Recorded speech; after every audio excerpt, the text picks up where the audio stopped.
মাঝে মাঝে আল্লাহ আমাদেরকে দুঃখ কষ্ট দিয়ে পরীক্ষা করতে চান, এগুলো আমাদের জন্য খারাপ নয়। এই দুঃখ কষ্ট বিপদ আমাদের কোমরকে সোজা করে, আমাদের পায়ের মাটিকে শক্ত করে, চিল্লায় বলেন ঠিক কিনা? প্রতিকূল পরিবেশে কিভাবে বাঁচতে হয় এই দুঃখ কষ্ট আমাদেরকে শিখায়। এজন্য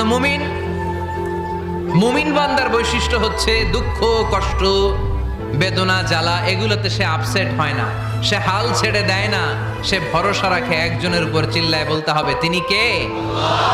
কারণ মুমিন জানে রাত্রি যত গভীর হয় অন্ধকার তমানিসা ভেদ করে সুবহে সাদিক হয়।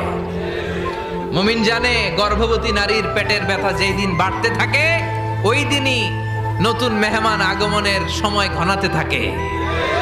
মুমিন জানে তার জীবনে দুঃখ কষ্ট বিপদ যত বাড়তে থাকে সুখের দিন কাছে আসতে থাকে।